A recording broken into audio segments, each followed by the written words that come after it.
महाराष्ट्रामधल्या कुठल्याही शहरात जा, तिथल्या मुख्य भागांमध्ये असं चित्र दिसतं। उत्तर महाराष्ट्रामधील महत्त्वाचं शहर असलेलं धुळे देखील याला अपवाद नाहीये। आधीच रस्ते अरुंद, ते देखील फेरीवाल्यांनी व्यापलेले। इथून चालायचं कसं असा प्रश्न प्रत्येक पादचाऱ्याला पडतो। दररोज वाहतूक कोंडी तर इतकी होते की विचारायची सोय नाही। जुन्या मुंबई आग्रा महामार्गावर मुख्य बाजारपेठ असल्यानं या रस्त्यावर छत्रपती शिवाजी महाराजांचा पुतळा ते थेट देवपुरामधील GTP स्टॉपपर्यंत ठिकठिकाणी फेरीवाल्यांनी आपलं बस्तान मांडलंय। पाच कंदील चौकात देखील सकाळी 7 ते रात्री 9 वाजेपर्यंत फेरीवाले बसतात। आणि आता साक्री रोड, कुमारनगर, नकाणे रोड, देवपुरामधील वाडी भोकर रोड यासह अन्य भागातील रस्तेही भाजी आणि फळ विक्रेत्यांनी व्यापलेले आहेत। त्यामुळे मुंबई पुण्याप्रमाणे धुळ्यातही बकालपणा वाढत चाललाय। ठरवलं, प्रशासनाने ठरवलं तर सगळं काही होऊ शकतं, पण कोणाला त्या गोष्टीचं काही गांभीर्यच नाही आहे। त्या बाबतीत धुळ्यात 2-4 जीव पण गेलेले आहेत। त्यावेळेला तेवढ्यापुरता बॉम्ब झाली, नंतर परत तेच झालं, आणखीन होतं त्यापेक्षा आणखीन गलथान झालं। याला कोणी जबाबदारी घेतली नाही। त्यांना पर्यायी जागा आहे ती महानगरपालिकेने उपलब्ध करून द्यायला पाहिजे। ते पण त्यांच्या रोजीरोटीसाठी आज ते बिचारे रोड आवरून आपला रोजीरोटी करतायत।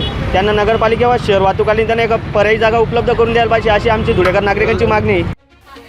फेरीवाल्यांनी व्यवसायच करू नये अशी आमची अजिबात भूमिका नाही। कायद्यानुसार त्यांना पालिकेनं परिसर आखून द्यावे आणि फेरीवाल्यांनी तिथेच बसावं, पण नजीकच्या काळात ते शक्य वाटत नाही। याचं कारण म्हणजे हे परिसर निश्चित करण्यासाठी फेरीवाला समिती नेमणं बंधनकारक आहे। धुळे महानगरपालिकेनं ही समिती तर नेमली, पण 4 महिन्यांपासून त्याचं गॅझेटच प्रसिद्ध झालेलं नाहीये। त्यामुळे ही समिती केवळ कागदावरती अस्तित्वात आहे। नेमके हा रोड कोणाचा हे आम्हाला समजत नाही। बांधकामवाले बी येतात, मागे कारवाई करून चालले गेले, नगरपालिका आले तर लोटगाड्या घेऊन चालल्या ते। तर मला एकच म्हणणं आयुक्त मॅडमांना, तर आम्हाला इथं 2 पाट्यांची जागा द्यावा ही नम्र विनंती। आम्हाला आयुक्त मॅडमांना एकच सांगायची इच्छा आहे की मॅडम, आम्हाला या आग्रा रोडला गेल्या 12 ते 13 वर्षापासून आम्ही आग्रा रोडला व्यवसाय करत आहे की मॅडम, आम्हाला या आग्रा रोडात आम्हाला स्थानिक पर्याय म्हणून ही जागा द्या। आम्हाला इथे वारंवार हाकललं जातं, कुठेही कोणताही धार्मिक कार्यक्रम असला किंवा काही असो आम्हाला इथून हाकललं जातं। आणि असं आम्ही 15 रुपये रिक्षा पावती पण फाडतो इथे, पण तरीसुद्धा आम्हाला पर्याय जागा देत नाही इथे। शहरातील साक्री रोड भागामध्ये महानगरपालिकेनं भाजी विक्रेत्यांसाठी मंडई उभारलेली होती, मात्र पूर्ण झाल्यापासून ही मंडई धुळखात पडलेली आहे।